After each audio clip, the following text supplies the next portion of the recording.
Gun and abortion laws have made Texas a woman's nightmare. Forget about Texas being pro-life. When it comes to guns, abortion and the lives of women, Texas has chosen the path of death. The effective overturn of abortion access for women in Texas means that women must now travel out of state to safely end their pregnancies. In addition to that burden, many advocates for women have feared that these barriers would increase the risk of women being trapped in abusive relationships, as carrying a pregnancy to term and giving birth ties women more closely to abusers, via their shared children.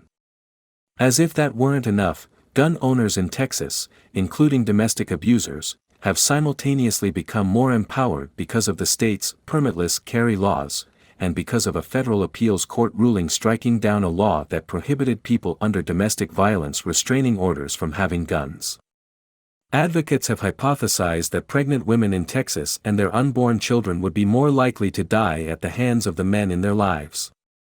These fears became a fatal reality last week for 26-year-old Gabriela Gonzalez, who was allegedly killed by her boyfriend, 22-year-old Harold Thompson, after returning to Dallas from Colorado, where she had obtained an abortion. According to law enforcement, surveillance video from a parking lot shows Thompson trying to choke Gonzalez. Shortly afterward, officers have said, Thompson is seen pulling a gun and shooting Gonzalez in the head, then shooting her several more times after she hit the ground. Gonzalez died at the scene. Thompson was arrested and charged with murder. He is being held in the Dallas County Jail without bond. This is a tragedy that anyone who knows anything about domestic violence might have seen coming. Gonzalez's family said they had previously reported Thompson's controlling and violent behavior to the police. A May affidavit, in which Gonzalez is described as the victim, states that he had beaten his victim, given her a black eye and threatened to harm her and her family. In an interview with Dallas NBC station, Gonzalez's mother said that the family had filed a report about Thompson's abuse with local police in March and made multiple attempts to reach authorities, but that the police never contacted them. Gonzalez's sister, who witnessed the killing, said Thompson was angry that Gonzalez had wanted to get away from him, and that Gonzalez had wanted to leave, but she couldn't. According to research published in 2021 by the Journal of Obstetrics and Gynecology, homicide during pregnancy or within 42 days of the end of pregnancy exceeded all the leading causes of maternal mortality by more than twofold. In a 2014 study published by Biomed Central, physical violence decreased when women had access to abortions and increased when women were denied them.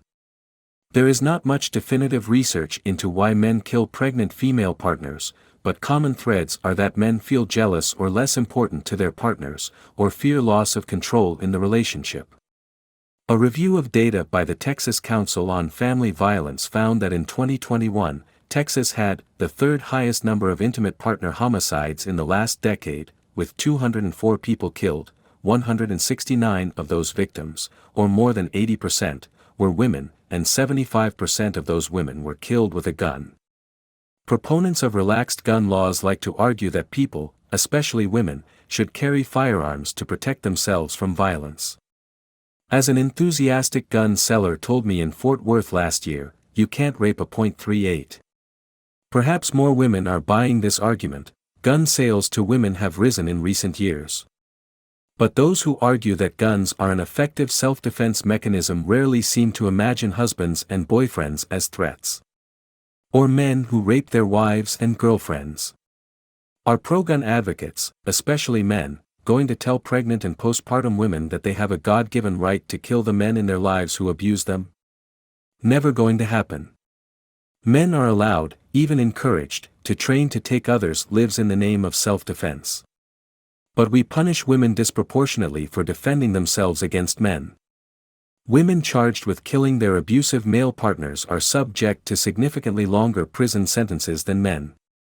Until recently, women in Texas, in certain circumstances, had some hope of protecting themselves by terminating unwanted pregnancies. Now, that option is unavailable. The Gonzalez case is one example of how, under the new laws, women in the state have become more defenseless and endangered, in essence, more at risk of being killed.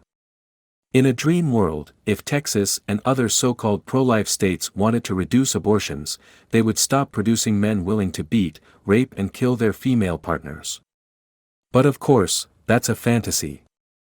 Given the reality, Texas could at least stop granting such men easy access to guns. It could offer pregnant women more resources to leave abusive situations. It could have police departments that take domestic violence cases seriously and that do not leave frightened families to fend for themselves. Perhaps, if Shed had the ability to terminate her pregnancy secretly in Texas, or if police had responded sooner, Gabriela Gonzalez would be alive today. But as I said, that's a dream world. For pregnant and abused women, Texas will only continue to be a nightmare.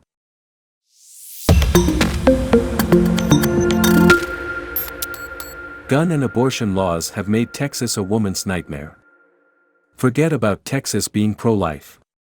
When it comes to guns, abortion and the lives of women, Texas has chosen the path of death. The effective overturn of abortion access for women in Texas means that women must now travel out of state to safely end their pregnancies. In addition to that burden, many advocates for women have feared that these barriers would increase the risk of The Colorado ATTIAH for a gun ban is a courageous act of imagination. On the first day of school vacation in Denver next month, thousands of white women plan to sit on the lawn of Colorado's state capitol to demand protection for the mental and physical health of America's children. The most committed say they will stay until Governor Jared Polis, D., issues an executive order to ban guns and buy them back. Crazy, right? This is even crazier. Guns are the #1 killer of children and teens in this country. Lives cut short by shootings are a cause and effect of America's mental health crisis. Even when no shots are fired, just knowing shots could be is also damaging kids. More than 4 million children endured at least one lockdown during the 2017 to 2018 school year. The fear that results can lead to depression, anxiety, insomnia, bad grades and substance abuse. Kids suffer from hearing gunfire in their neighborhoods, too. Physicians at the University of Pennsylvania found that in the weeks after a shooting, children living in nearby blocks were almost twice as likely to go to the emergency room with mental health symptoms. Black children and families living in poverty are hit especially hard.